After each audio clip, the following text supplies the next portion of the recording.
Así, digamos, ¿no?, este planteamiento que hemos visto de Maquiavelo también coincide, al menos cronológicamente, con un fenómeno importante, y era el redescubrimiento del pirronismo. De hecho, por ejemplo, este redescubrimiento del pirronismo no era otra cosa más que el redescubrimiento del escepticismo, al menos como una alternativa también para tratar de entender los tiempos y las circunstancias que se estaban viviendo. Entonces, ya en el siglo XVII se empiezan a plantear serias dudas acerca de la infalibilidad de la Biblia, y sobre todo se empiezan a poner dudas acerca de si alguien tenía derecho a fiscalizar o apropiarse la interpretación que otro hiciera de ella, ¿no? Se empieza como a discutir, en pocas palabras, si la Biblia es realmente fuente de la verdad o no, y si alguien tiene derecho a tratar de adjudicarse la interpretación definitiva de este texto, ¿no? Se empieza, en pocas palabras, a introducir la duda.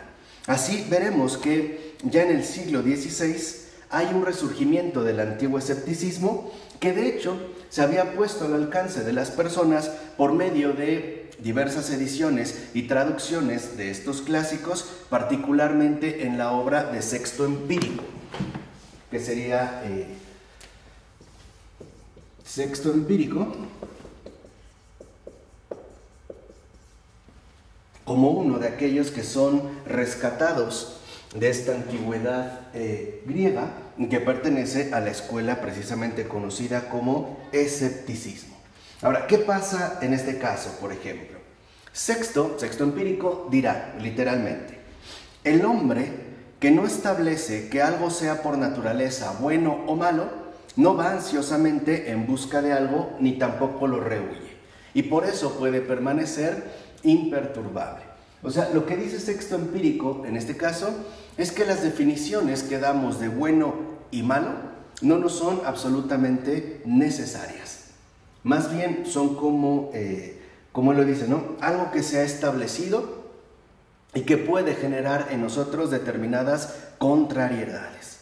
La pregunta importante es, bueno, ¿cómo puede vivir alguien de este modo? O sea, incluso en el sentido más práctico, ¿se puede realmente vivir de este modo? Es decir, sin distinguir lo bueno de lo malo. ¿O no sería que, por ejemplo, el escéptico que se apega a este tipo de afirmación y doctrina se quemaría en un incendio, ¿no?, por no considerar que esto es por naturaleza bueno o malo, precisamente por carecer de convicciones con respecto a lo bueno y lo malo? La respuesta que se da es que el escéptico sobre todo se va a dejar llevar por las apariencias. En pocas palabras, no duda de que el fuego se sienta caliente, y son solo estas apariencias las que lo llevan a apartarse de este peligro. O sea, no depende de la calidad fundamental o de las convicciones que tenemos con respecto a lo bueno y lo malo, simplemente las apariencias que nosotros percibimos. Así, el escéptico lo que considera es que no niega, más bien, que haya una verdad acerca de todas las cosas, sino que más bien esta verdad nos resulta inaccesible. Por lo tanto, lo único que quedan son las apariencias, o sea, la forma en la cual las cosas se presentan. Entonces podemos ver en un primer momento cómo con Sexto Empírico, bueno, que ya se había establecido, ¿no?, desde la antigüedad pagana, cuando se habla de verdad, lo que consideran, y en eso radica su perfil de escepticismo, de duda, es que sí, no niegan que haya una verdad, pero en último término, esta verdad nos resulta inaccesible. ¿Qué es entonces lo único que queda? Apariencias.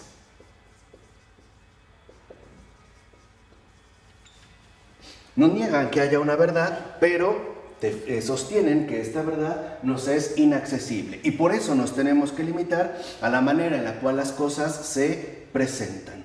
Por ello, Lo que está negando el escepticismo, que fue retomado, dijimos, con fuerza ya desde el siglo XVI y sobre todo en el siglo XVII, es que podamos tener una certidumbre completa acerca de algo.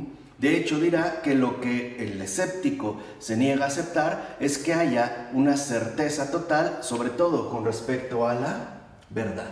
Lo único que estaría pues a nuestro alcance son justamente las apariencias, ¿vale? Esta era, digamos, como la línea central que, por ejemplo, Sexto Empírico proponía. Ahora, curiosamente, cristianizar el escepticismo fue mucho más fácil de lo que pudiera suponerse. Por ejemplo, trátese la doctrina cristiana, sobre todo como una cuestión de fe y ya no como prueba alguna, y es posible llegar a negar que haya alguna evidencia o argumento racional que la apoye al tiempo que se es un creyente devoto. Dicho de otra manera, el escepticismo también puede involucrarse en la experiencia del creyente cristiano y por lo tanto llegar a sostener que la fe puede superar por completo al conocimiento. Entonces podríamos decir que al momento de cristianizar el escepticismo, la verdad quedaría única y exclusivamente como una cuestión de fe y por lo tanto no habría una verdadera certidumbre. Solo nos quedaríamos con lo que nos fuera accesible al conocimiento y todo lo demás precisamente desaparecería en ese ámbito inaccesible que es una de las tesis fundamentales que la escuela escéptica propone. Allí es justo donde aparece la figura de Michel de Montaigne, que es el que vamos a abordar ahora.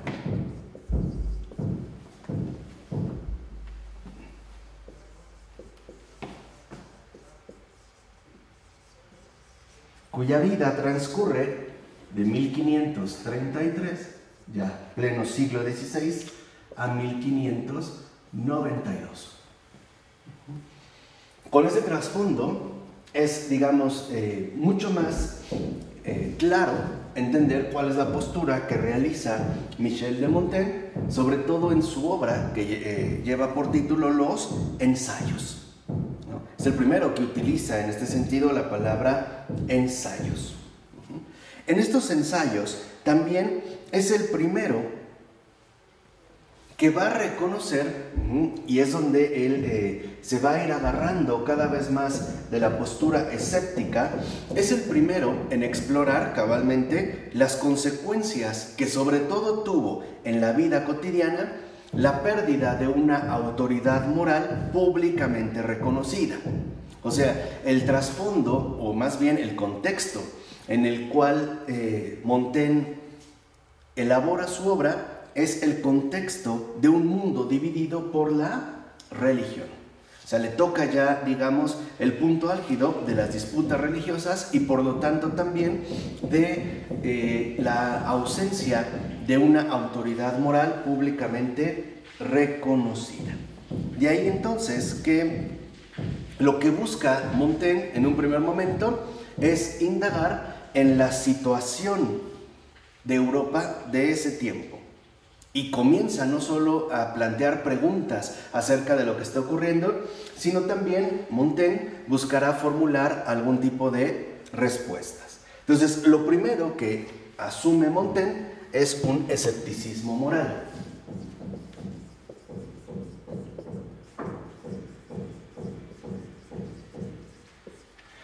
Si en la forma más tradicional, el escepticismo quizá tenía que ver más con la cuestión del conocimiento, en el caso de Michel de Montaigne, este escepticismo adquirirá ante todo una fisonomía de tipo moral, que de hecho va a ser el punto de partida para la filosofía moral moderna. Este sería como ya el planteamiento fundamental de esta filosofía moral moderna. Entonces, lo primero que busca Montaigne es que podamos ser capaces de llegar a reconocer, primero, la falibilidad de nuestros sentidos y segundo, la flaqueza de nuestra razón. Por ello, para Montaigne, lo importante es que nosotros podamos hacernos una pregunta que resuma finalmente este planteamiento. El escepticismo moral se va a reducir en ¿qué sé yo? ¿Qué sé yo? Ya no en el sentido de una pregunta dada de ¿qué sé? En una línea afirmativa, sino más bien en una línea de escepticismo. ¿Qué sé yo? Como cuando alguien responde ¿qué sé yo? No lo sé, o bien no lo puedo llegar a saber. Por eso es que en el escepticismo de Montaigne, ¿no?, que se extiende a la moralidad, lo que él afirma es que no puede hallar doctrina alguna en materia del bien o mal, o sobre la manera en que debe vivirse, que sea, en último término, universalmente aceptada. De acuerdo entonces con Montaigne, no hay doctrina que sea universalmente aceptada con respecto a lo bueno y lo malo. Podemos ver también entonces cómo Montaigne, a partir del escepticismo moral, empieza a introducir una especie de relativismo. Empieza a cuestionar la universalidad de la verdad con respecto al bien y el mal. Por ejemplo, dice Montaigne en uno de los ensayos, en una parte de los ensayos, ¿qué clase de bondad, se pregunta Montaigne, es la que ayer gozaba el predicamento y mañana se desacredita, y que el curso de un río convierte en crimen? ¿Qué verdad la que esas montañas limitan y que se trueca en mentira para los que viven más allá? Entonces, lo que vemos es que Montaigne busca ante todo tratar de respaldar su escepticismo, y por eso mostrará todos cuantos factores accidentales sobre todo desempeñan un papel fundamental en la conformación de nuestra opinión, y a su vez cuántas de estas opiniones parecen deberse a nuestro temperamento, también al país en el que nos tocó nacer, o a la educación, o incluso a la posición social en la que vivimos, de acuerdo a la suerte que nos ha tocado. Entonces, lo que cuestiona de fondo Montaigne, qué sé yo, son las convicciones, que en el caso de Sexto Empírico se llamaban certidumbres. Entonces, lo que está cuestionando literalmente Montaigne son las convicciones. Está cuestionando lo que nosotros llamamos convicciones, sobre todo convicciones con respecto a lo bueno y lo malo. Lo que quizá hoy se puede considerar bueno, debido a múltiples circunstancias azarosas, etc., pudiera ser que, en último término, termine considerándose malo, y viceversa. Y apela, para fortalecer su escepticismo, la multitud de circunstancias y factores que pueden llegar a incidir en la formación de nuestra percepción, al menos con respecto, vuelvo a repetir, a lo bueno y lo malo. De hecho, Montaigne compara nuestra inteligencia, ¿no?, nuestra moral, e incluso también nuestra religión. Acuérdense, todavía cuando hablan de nuestra, está hablando de la religión cristiana, también Montaigne. La compara pues a la de los animales. ¿Por qué? Porque para Montaigne no habría algo que destacara en nosotros de manera especial. Dicho de otra forma, para Montaigne el ser humano no es ya necesariamente un ser privilegiado, y que es uno de los puntos que, por ejemplo, Blaise Pascal le va a reclamar. Cuando Pascal habla de Montaigne, lo que literalmente le critica es que ha hecho del hombre algo más bajo de lo que realmente es. En pocas palabras, uno de los aspectos que reclama Pascal a Montaigne es el haber degradado al humano incluso por debajo de su propia divinidad, de su propia humanidad. Por eso, para Montaigne, las convicciones, por ejemplo, con respecto a lo bueno y lo malo, más bien se traducen en opiniones.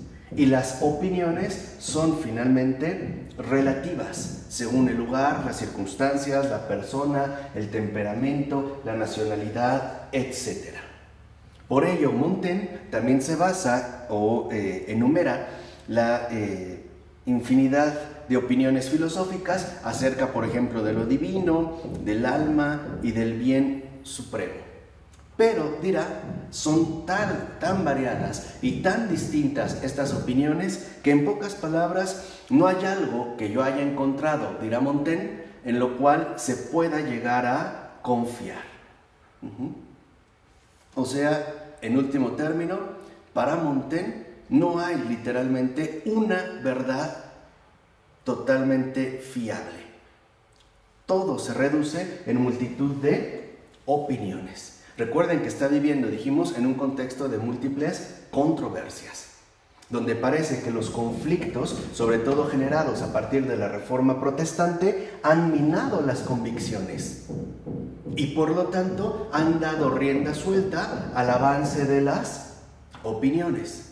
En ese aspecto Montaigne tiene razón, porque de hecho estas opiniones, ¿no?, que se fortalecen a partir de la anulación o por lo menos el debilitamiento de las convicciones, es en lo que se sustentan, por ejemplo, las posturas sectarias, es decir, las sectas. Elaboran, en este caso, su propia opinión. De tal manera que entonces lo que hace Montaigne es que dentro de este escepticismo lo lleva a asumir una postura extrema. Para poder exaltar a Dios, tiene que rebajar la razón humana. Para poder exaltar la gracia divina, tiene que degradar la naturaleza humana. Esta es como la tendencia fundamental en la obra de Montaigne, ¿no?, en sus ensayos. Lo que él va a decir en este caso es que ciertas verdades son reveladas por la gracia divina y de hecho serán plasmadas en las enseñanzas de la Iglesia Católica. Desde esta perspectiva es clara entonces, de acuerdo con Montaigne, nuestra verdadera postura en relación con Dios. ¿Qué dice Montaigne? Y son palabras de él. Dice: la primera ley que Dios impuso al hombre fue la de una mera obediencia, ¿no? Ese es como el primer planteamiento de Montaigne.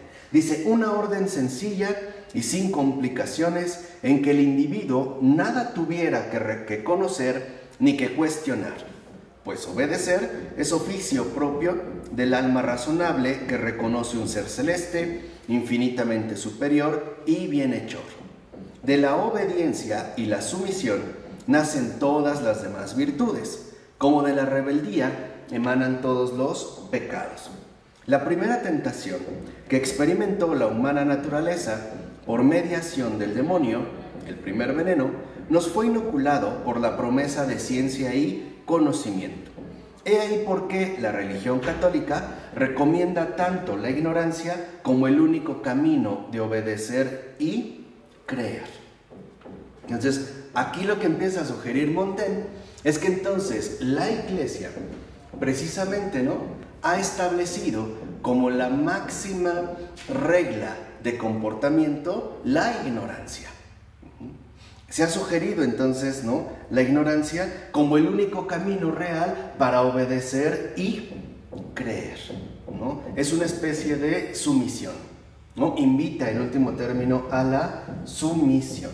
Entonces, lo importante para Montaigne consiste en que la moralidad se va a traducir en algo que simple y sencillamente, la mayoría de las veces, los hombres o bien practican o simplemente desatienden. Pero no es como una legislación divina, sino en pocas palabras, como una creación humana. Entonces, dentro de este escepticismo de Montaigne, las opiniones son justamente lo que también van a dar paso a la moralidad.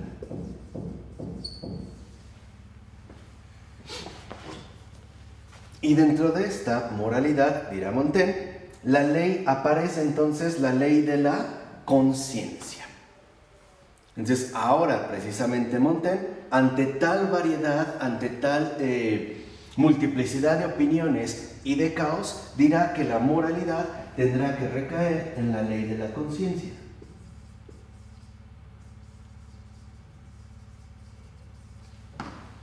En la ley de la conciencia, que de hecho, dice Montaigne, consideramos compañera de la humana naturaleza y que nace también y tiene su origen en la costumbre.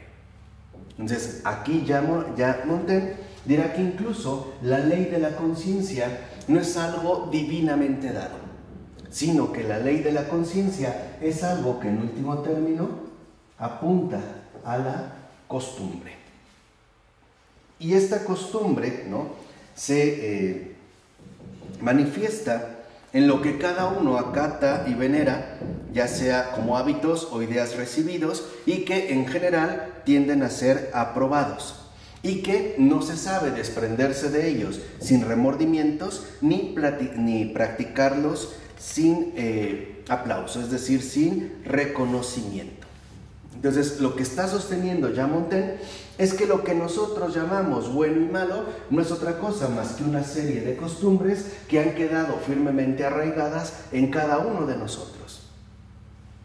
Este sería, digamos, como lo que él va a sostener. Lo cual entonces, ¿no?, va a mover a Montaigne a preguntarse qué puede él aprender sobre la vida. ¿Cuándo a tal pregunta debe responderse ya sin ayuda sobrenatural? Es decir, también sin cristianismo, sin acudir a la religión revelada, o en pocas palabras, ya sin contar con la verdad eterna. Entonces, lo que vemos es que para Montaigne la costumbre significa que lo que él está proponiendo va a quedar únicamente limitado a la horizontalidad de la existencia humana. Es decir, a la costumbre, en pocas palabras, como un fenómeno natural. Lo cual significa dos cosas fundamentales. Primero, entonces la moralidad ya no tiene nada que ver con el orden de lo divino. Y dos, digamos como que el buen desempeño de la moral ya no tiene que ver nada con la gracia. Así como Maquiavelo separó a la religión, el cristianismo, de la política, Montaigne hace lo mismo, pero en el caso de la moralidad. La gracia ya no juega ningún papel en el caso de la moralidad. Y nuestras convicciones ya no son dadas por la divinidad, por el orden de lo divino, sino que más bien son opiniones que nosotros hemos ido adquiriendo a través de la costumbre que conformó nuestra ley de conciencia. Todo se dará finalmente, ¿no?, bajo una línea natural. Por eso dirá Montaigne: yo propongo una vida baja y sin brillo. Más para el caso es indiferente que fuera relevante. Igualmente, se aplica toda la filosofía moral a una existencia ordinaria y privada que a una vida de más rica contextura. Cada hombre lleva en sí la forma cabal de la humana condición. O sea, para Montaigne, lo importante es que este fenómeno natural se verá reflejado en el hombre común y corriente. O sea, no asistido por la gracia.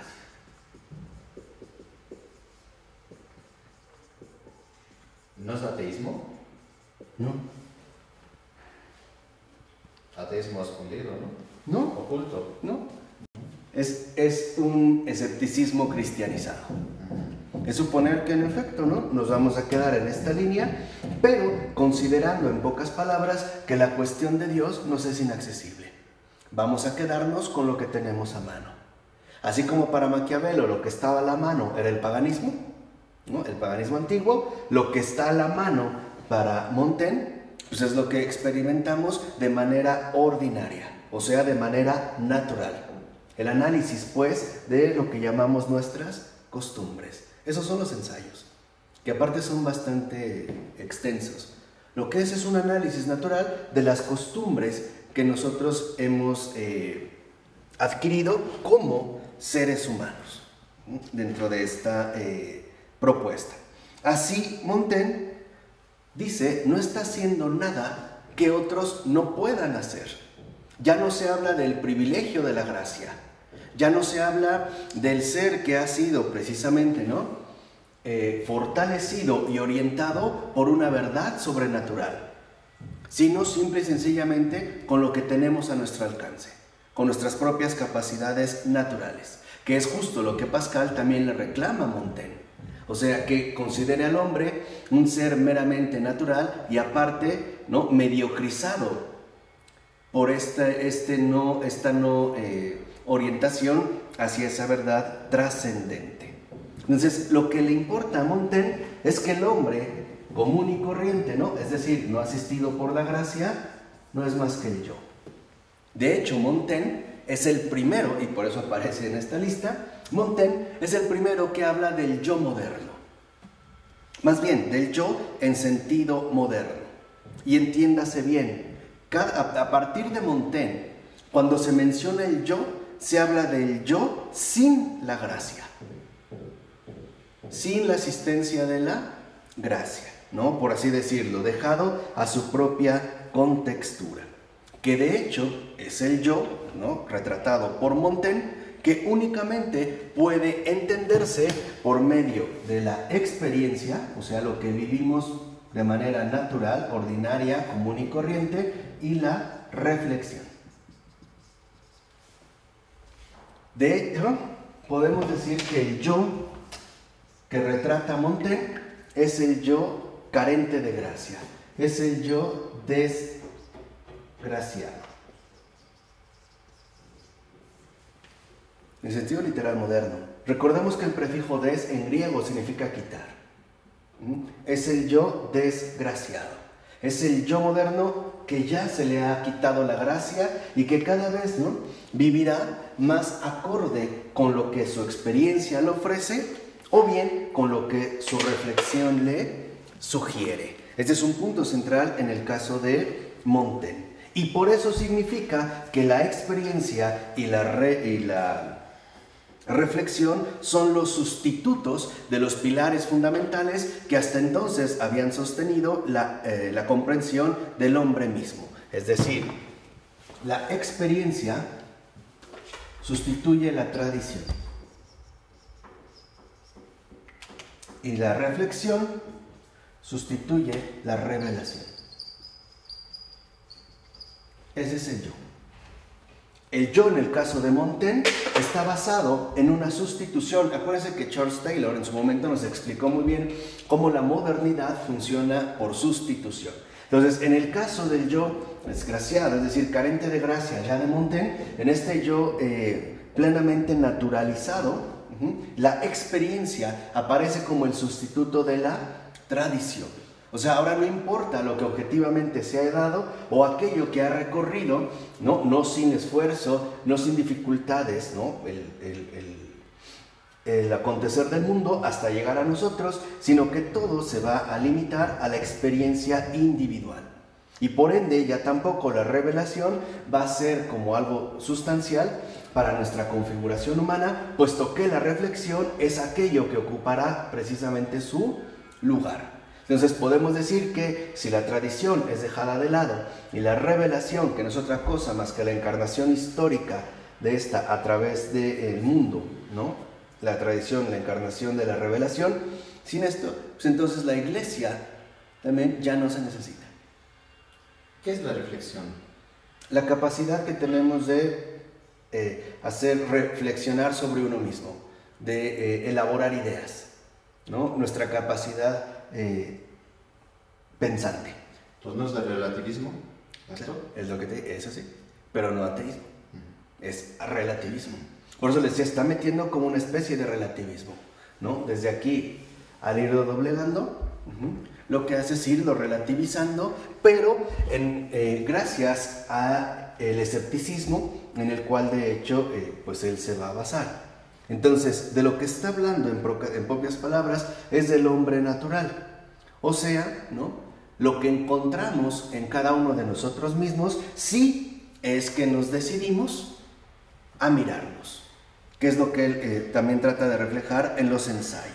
Dice, ¿o acaso deberíamos buscar otro gobierno fuera de nosotros que aquel que podemos encontrar por cuenta propia. Dice, démonos cuenta que las costumbres difieren pues, ¿no?, de un lugar a otro y de una época a otro, y nosotros no somos más que entes de costumbre, que es lo que yo les había mencionado aquí. El peso fundamental lo da, en pocas palabras, Montaigne, a la costumbre. Entonces, ¿qué somos nosotros? Entes de costumbre. O sea, no somos nosotros ningún tipo de cosa firme que esté sustentado por algo plenamente cierto. En términos más tajantes, ¿no?, y eso es lo que me parece más preocupante a partir de Montaigne, es que ya no somos vistos como hijos de la verdad, ni como seres para la verdad, sino que ahora simplemente somos desgarrados de esa matriz y nos veremos relativizados en el montón de costumbres que, según Montaigne, nos han ido configurando, y en la multitud de opiniones que en último término hemos ido generando.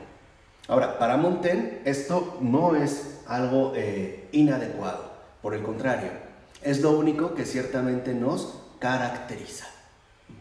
Por eso el énfasis que se le va a dar al yo ya en el siglo XVIII, sobre todo ya también desde el siglo XVII, es a la experiencia y a la reflexión. De aquí, de hecho, me parece, está en germen, ¿no?, la base fundamental de la cual va a brotar el empirismo, que dice que todo es lo que recibimos a través de los sentidos por experiencia, o la reflexión, el racionalismo. Todo va a depender de lo que nosotros podamos pensar. Aquí está, vamos a decirlo así, como en germen, ¿no? Por un lado, la base sustancial de lo que en el 17 se llamará ya empirismo y racionalismo. Por eso, para el racionalismo, la revelación ya no juega ningún papel. Simple y sencillamente, ¿no?, nos tendremos que basar en nuestras propias capacidades racionales. De ahí derivar todo lo demás. Lo mismo en el caso del empirismo, nada más que dándole todo el peso fundamental a nuestra propia experiencia humana, es decir, a nuestra propia experiencia natural. Y por eso las vivencias que tengan que ver con lo sobrenatural simple y sencillamente serán descartadas. O bien porque no se limitan al campo humano de la experiencia, o porque no se ajustan a las exigencias de nuestro propio racionalismo. O sea, aquí en este puesta entre paréntesis, dentro de lo que está realizando Montaigne, lo que vemos es que, en pocas palabras, para Montaigne, lo que nosotros llamamos quizá religión, sobre todo religión cristiana, no es más que una costumbre adquirida. No es, en pocas palabras, ya un encuentro vivo con la verdad, que fue lo que más le molestó a Pascal. Recordemos que Pascal tiene una experiencia sobrenatural. En una noche, si mal no recuerdo, de noviembre, ¿no?, él percibió la verdad viva y lo que exclamó fue Dios de Abraham, Dios de Isaac, Dios de Jacob, fuego. Y que está escrito precisamente en su memorial. Se llama memorial porque él relató su experiencia, que duró por lo menos 2-3 horas, ¿no? Estuvo incluso, podemos decir, como que en éxtasis, y la cosió al abrigo que llevaba y siempre la llevaba en el corazón. Entonces, Pascal vivió en carne propia esta experiencia sobrenatural, lo cual chocaba radicalmente con el planteamiento de Montaigne. Porque lo que hace Montaigne es anular la gracia dentro de la propia experiencia del hombre, cuando para Pascal resulta ser finalmente determinante, y no solo eso, central. Por eso Pascal en su momento hablará del Dios de los filósofos, hablando de esta opinión que se puede generar y que incluso, claro, puede derivar en una costumbre errada, y el Dios de Abraham, de Isaac y de Jacob. Decía él adelante, Dios vivo y verdadero, fuego.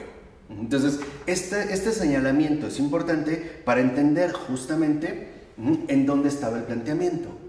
Lo que está, o digamos que lo que está reclamando Pascal es que se nos deje privados de esa realidad de gracia que en efecto está presente en nuestras vidas y que no se reduce ni a una costumbre ni a una opinión. O por decirlo en un término más tajante, cuando Pascal empieza a escribir su obra que se llama Pensée, o no sé cómo se llama, Le Pensée, que se ha traducido como Pensamientos, en realidad no llevaba este título, no es el título que le puso Pascal. El título original es Apología de la religión cristiana, o sea, defensa del cristianismo. ¿Por qué? Y esto es muy importante, porque para Pascal algo quedó claro: el cristianismo nos libra de la incertidumbre y del escepticismo, de tal forma que entonces la verdad no es una opinión, la verdad es una convicción, que es justo lo que Montaigne ha querido demoler.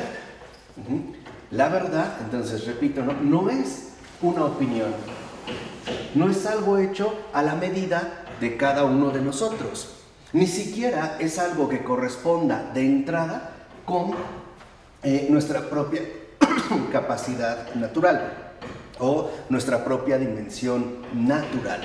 Más bien, para Pascal, lo primario está en darnos cuenta que esta verdad es algo sobrenatural y que aparte configura lo que nosotros ciertamente somos, pensamos y hacemos.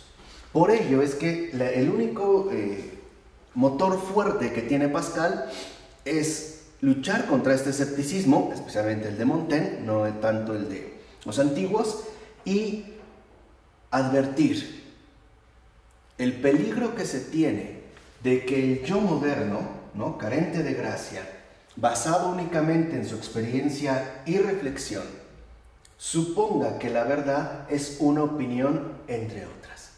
O sea, la relativización de la verdad. Y sobre todo en el énfasis fundamental de que todo depende de las costumbres que hemos recibido. Porque lo que sostiene Pascal, a diferencia de Montaigne, es que lo que realmente nos configura, cierto, pueden ser costumbres, pero la conversión, es decir, el encuentro con la verdad, nos libra de este error y nos conduce en el camino recto. Esa es la crítica fundamental que hace Pascal. En ese sentido, Pascal es muy necesario de ser estudiado y meditado en estos tiempos tan saturados de relativismo. Esa es, digamos, como la función de Pascal. Y esa es la verdad. Y ahí está la verdad. O sea, no es tanto las discusiones teológicas del jansenismo, claro, es importante esto, pero lo importante es ver cuál es la inquietud profunda de Pascal. Podemos decir que Pascal, a diferencia de lo que sostenía Montaigne, de un hombre corriente, ¿no?, natural, ¿no?, escéptico, etc., Pascal está tratando de defender la experiencia de un converso en cualquier época de su vida, que sabe y ha experimentado en carne propia que no todo es natural, que la verdad no es una opinión y que tampoco todo se reduce a las costumbres que humanamente nosotros podemos adquirir. Por ello, pues, continuando con Montaigne, en sus ensayos, Montaigne también emplea un argumento basado en experiencia y reflexión que suele ser bastante frecuente entre nosotros. Dice Montaigne que los que por lo regular se autoproclaman creyentes religiosos, en realidad no consiguen obrar conforme a las doctrinas, ¿no?, se lo señalan. O sea, en pocas palabras, que los que se autoproclaman creyentes religiosos no hacen justamente lo que se predica, o bien lo que les sugiere sus doctrinas. Entonces, lo que dice Montaigne es que lo que profesan estos autoproclamados creyentes es una cosa, pero lo que hacen en su vida, o mejor dicho, lo que hacen con su vida es otra. Por ello, Montaigne protesta contra, cito sus palabras, esos preceptos que superan nuestras costumbres y nuestras fuerzas, y contra ejemplos de vida, los cuales ni el que nos los propone ni las gentes tienen la esperanza remota de seguir. Entonces, aquí vemos también un aspecto más sutil en el planteamiento de Montaigne. No solo se trata de que el yo carece de gracia, sino de que tampoco está dispuesto a recibirla, precisamente porque no la reconoce como tal. No sería, en este caso, una opción que se debiera contemplar. Entonces, lo que critica, según Montaigne, es que los autoproclamados creyentes dicen una cosa, pero no hacen lo que sus doctrinas le profesan. Y que aunque se sugiera, no seríamos capaces de hacerlo. Entonces, les digo, aquí ya hay como un aspecto más incisivo. Para Montaigne, el yo moderno, ¿no?, desgraciado, no solo carece de gracia, sino que tampoco estaría ya dispuesto a recibirla. Ya no es una alternativa. Simple y sencillamente ha quedado cerrado este aspecto. Por ello, dirá incluso Montaigne, ¿no?, en todo caso, lo que se llamaría religión, o sea, más bien verdadera creencia, se tendría que manifestar en acción. Dice Montaigne: si el esplendor de la divinidad nos tocara de algún modo, aparecería en nosotros por todas partes. No solo nuestras palabras, sino nuestras acciones llevarían su luz y su brillo. O sea, en la ingenuidad de Montaigne, piensa que ser tocado por la divinidad haría una especie de acto prodigioso y tendríamos que vivir a partir de entonces como aparece Jesús transfigurado en el monte Tabor, ¿no?, como una especie de varita mágica. Eso sale de la realidad. Claro, o sea, en realidad lo que vemos es que la experiencia ordinaria de Montaigne ni siquiera corresponde con la realidad creada. Ni eso, o sea, en realidad ni por ahí va, ¿no? Entonces, esto conduce a que Montaigne, ¿no?, su exploración sobre el hombre natural, o lo que él considera que es natural, ¿no?, naturalmente humano, poco a poco va adquiriendo un perfil sombrío. O sea, se va convirtiendo esta exploración poco a poco en algo poco esperanzador. Pero, dirá Montaigne, ahí no se acaba la historia, porque no ha dejado de haber grandes hombres, incluso en casos en los que no puede suponerse que hayan gozado de asistencia divina, ¿no? Y retoma a Sócrates, por ejemplo, Alejandro y Catón. O sea, incluso en este término considera Montaigne que la gracia divina como si se limitara solo al después de Cristo y no hubiera realmente esta gracia desde incluso antes de la creación. Pero ese es, digamos, como su perfil en términos netamente naturales. Entonces, Sócrates, que para Montaigne era el más admirable de los hombres, soberano favor, dice Montaigne, prestó a la humana naturaleza, mostrándole cuánto puede por sí misma.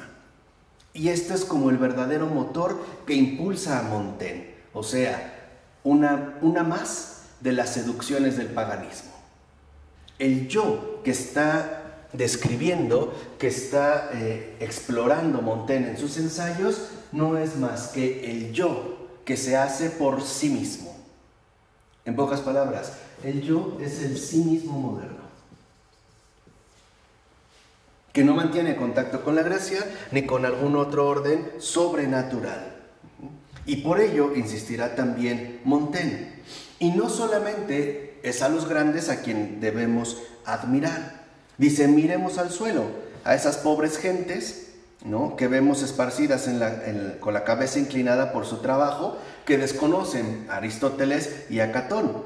No obstante de esto, saca la naturaleza todos los días actos o efectos de firmeza y de paciencia más puros y más rígidos que los que tan cuidadosamente estudiamos en las escuelas filosóficas.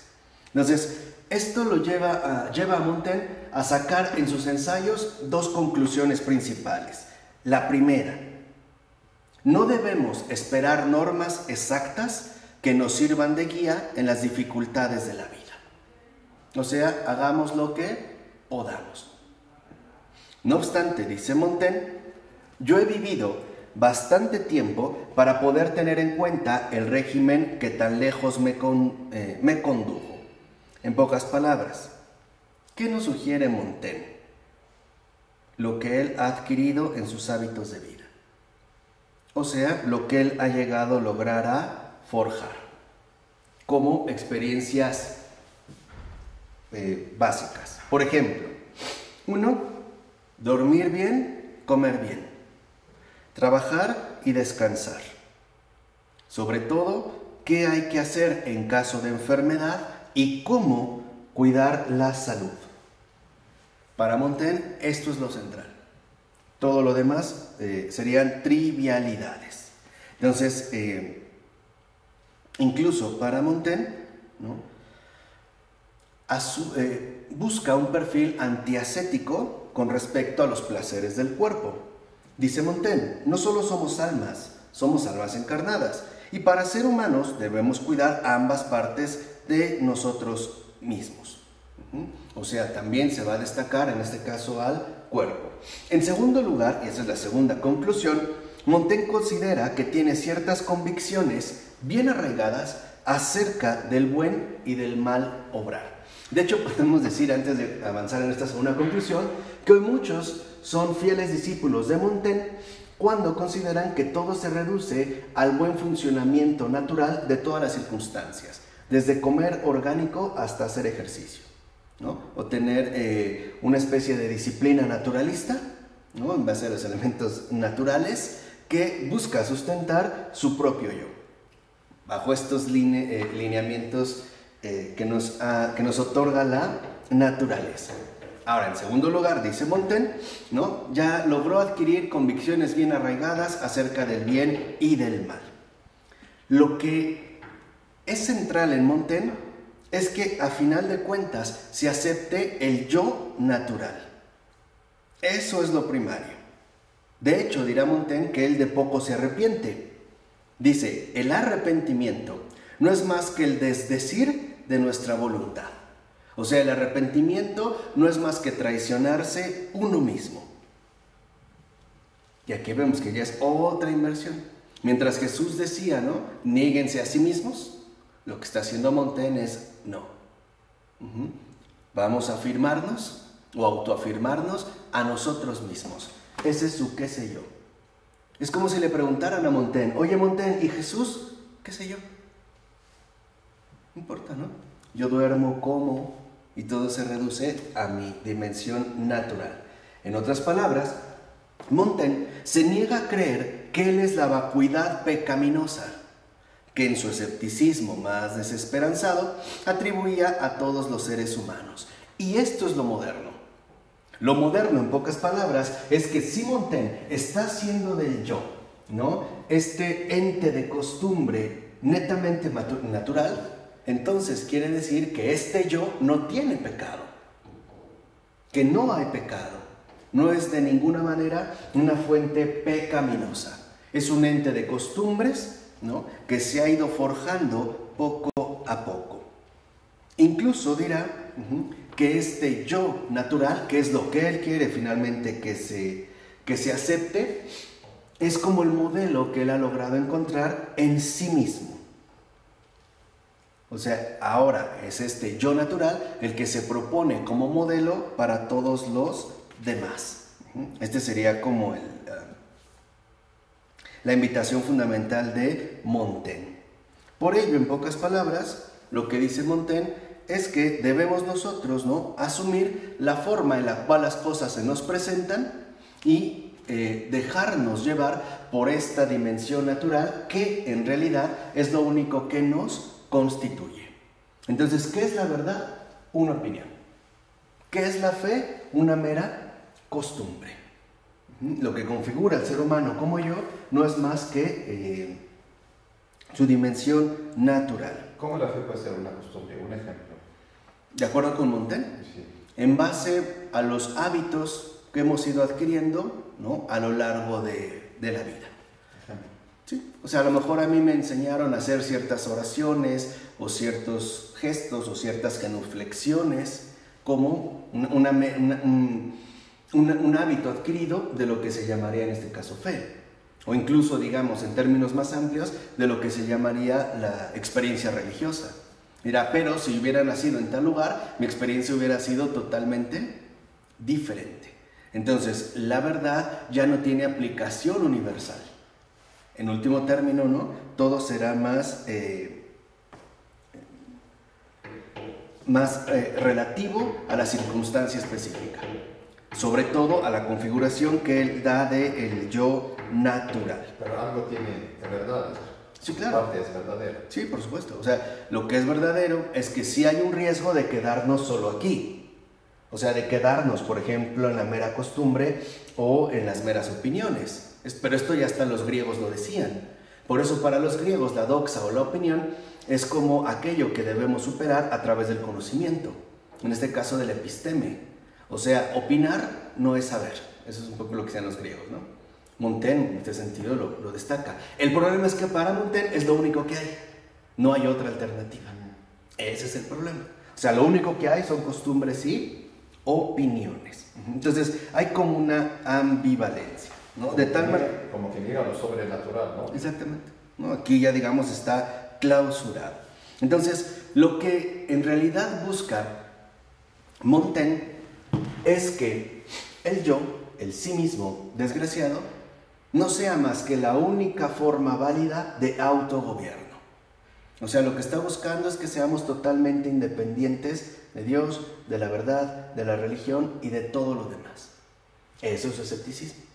No niega a Dios, pero en último término va a resultar inaccesible. Y eso es lo que Pascal le va a reclamar. Precisamente el hecho de proponer la aparición de un yo autónomo que en último término, como bien lo notara Pascal, no es más que una ficción. No es más que una ficción creada, ¿no?, por el hombre en base a que sí, a opiniones y costumbres. Por eso, para Pascal, lo importante no es lo que nosotros somos, sino lo que la verdad nos hace llegar a ser, ¿no? Este sería como línea. Pero la aportación de Montaigne ha sido fundamental para la configuración de la modernidad. En tanto el yo aparece como naturalizado, el mero yo natural, y por ende como la única fuente de autogobierno válida y reconocida por todos. Incluso no solo en los grandes, sino en los más pequeños. Entonces es como decir, oye, ¿qué hay de la religión o qué hay de la verdad? Pues qué sé yo.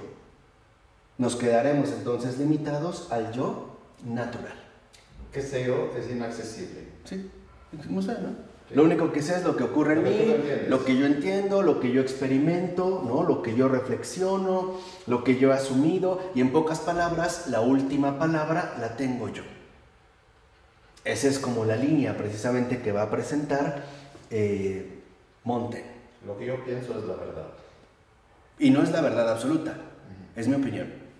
Por eso cuando hoy la gente insiste mucho en ciertas circunstancias, bueno, en mi opinión, o sea, como que se desliga de esa verdad absoluta, esa es como la herencia de Montaigne. Como decir, bueno, eso es lo que yo opino, no me interesa si es cierto o no, pero bueno, en mi opinión es esto, ¿no? Y entonces los demás pueden tener, a final de cuentas, sus propias opiniones. Entonces, lo bueno y lo malo, en el caso de Montaigne, se debilita. Se va en último término a reducir a este yo cuya experiencia y reflexión le muestran en pocas palabras que el yo no es más que algo natural que debe, de hecho, autogobernarse a sí mismo, sin tener ya relación con la trascendencia. ¿Vale? Vamos a dejar hasta aquí.